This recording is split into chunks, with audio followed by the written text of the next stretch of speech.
Casey Concepcion, inaming 3 months pregnant na siya ngayon. 3 buwan na daw ang kanyang dinadala, at ang ama ay walang iba kundi ang kanyang Swiss boyfriend na si Steve Michael Wethridge. Opisyal na ipinakilala ni Casey Concepcion sa kanyang Instagram account ang kanyang Swiss boyfriend ngayong taon, at ibinandera sa kanyang social media. Mahigit 1 taon na ang kanilang relasyon, at inamin ni Casey na masayang-masaya siya sa kanilang estado. Ayon sa mga netizens, kaya naman emotional at naiyak si Casey Concepcion sa kanyang tell-all interview kay OJ Diaz, ay dahil magkakapamilya na ito. Ang kanyang pagbubuntis daw ang dahilan kung bakit hindi nito makontrol ang kanyang nararamdaman noong araw na yon. Ganoon na din ang nararamdaman ni Sharon Cuneta, nang inamin nitong hindi perpekto ang kanilang pamilya. Ayon kay Casey Concepcion, nadala siya sa kanyang pregnancy feelings at medyo kinakabahan sa bagong yugto ng kanyang buhay.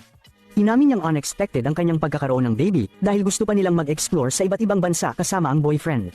Hindi naman siya nagmamadali na magkaroon ng sariling pamilya, ngunit nagpapasalamat siya sa Diyos na ibinigay ang blessing sa kanya. Samantala, sobrang tuwa ni megastar Sharon Cuneta at ng kanyang amang si Gabby Concepcion.